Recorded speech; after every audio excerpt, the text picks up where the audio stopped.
আপনার তথ্যটি সঠিক।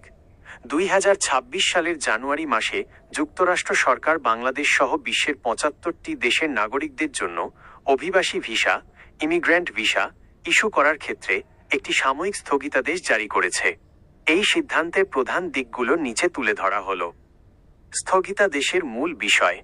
যুক্তরাষ্ট্রের পররাষ্ট্র দপ্তর জানিয়েছে যে 21 জানুয়ারি 2026 থেকে বাংলাদেশ সহ 75টি দেশের নাগরিকদের জন্য ইমিগ্র্যান্ট বা অভিবাসী ভিসা দেওয়ার প্রক্রিয়া অনির্দিষ্টকালের জন্য স্থগিত থাকবে।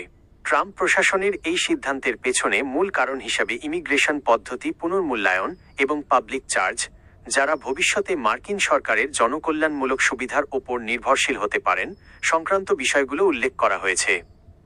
2. কাদের ওপর প্রভাব পড়বে? স্থায়ীভাবে বসবাসের প্রত্যাশী যারা DV lottery, diversity visa, family sponsorship বা কর্মসংস্থান ভিত্তিক স্থায়ী ভিসার গ্রিন কার্ড জন্য আবেদন করেছেন, তারা এই নিষেধাজ্ঞার আওতায় পড়বেন। সাক্ষাৎকার চললেও ভিসা নয়, আবেদনকারীরা দূতাবাসে সাক্ষাৎকার দিতে পারলেও এই স্থগিতাদেশ চলাকালীন চূড়ান্ত ভিসা ইস্যু করা হবে না। 3.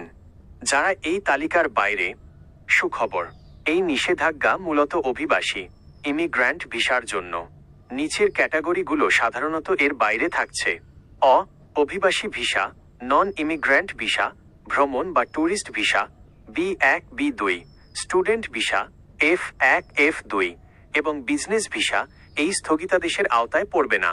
এগুলো আগের মতোই প্রসেস করা হবে।